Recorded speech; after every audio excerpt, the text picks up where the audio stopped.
Welcome to 99 TV. నేను ప్రియాంక. బులెటిన్లో details చూద్దాం. కృష్ణానది ట్రిబ్యునల్ ముందు ప్రభుత్వ వాదనలపై జగన్ మాట్లాడడం దెయ్యాలు వేదాలు వల్లించినట్లుందని మంత్రి నిమ్మల రామానాయుడు అన్నారు.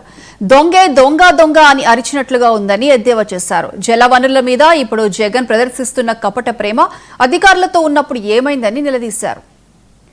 అసలు కృష్ణా జిల్లాల మీద KWDT2 వేయడానికి కారకుడు జగన్ అని చెప్పారు. కృష్ణానది జల వివాదాలకు సంబంధించినటువంటి ట్రిబ్యునల్ ముందు ఆంధ్రప్రదేశ్ రాష్ట్ర ప్రభుత్వం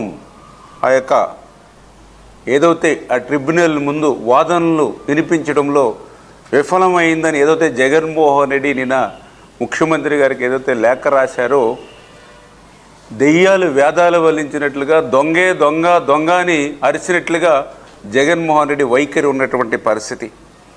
మేము అడుగుతూ ఉన్నాం, 5 ఏళ్ళు అధికారం ఇస్తే ఎక్కడ నిద్రపోయావు జగన్మోహన్ రెడ్డి అని.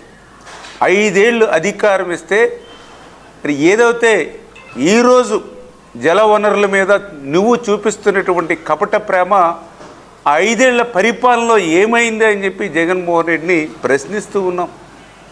ఎంతో రాష్ట్ర ప్రగతికి కీలకమైనటువంటి నీటి వనరులన్నీ కూడా నీ హయాంలో నిర్వీర్యమైపోయినటువంటి పరిస్థితి అవునా కాదా అని చెప్పి ఈరోజు జగన్మోహన్ రెడ్డిని ప్రశ్నిస్తూ ఉన్నటువంటి పరిస్థితి.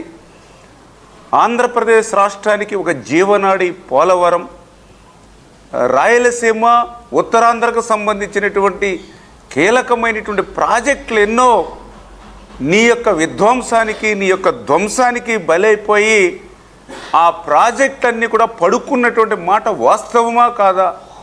నీ తిరోగమన పాలన వల్ల 20 సంవత్సరాలు వెనక్కి ఆంధ్రప్రదేశ్ రాష్ట్ర ప్రాజెక్టులన్నీ కూడా వెళ్ళిపోయినటువంటి పరిస్థితి వాస్తవమా కాదా అని చెప్పి ఈరోజు జగన్మోహన్ రెడ్డిని ప్రశ్నిస్తున్నామని చెప్పి తెలియజేస్తూ ఉన్నా. కృష్ణానది జల వివాదాలకు సంబంధించిన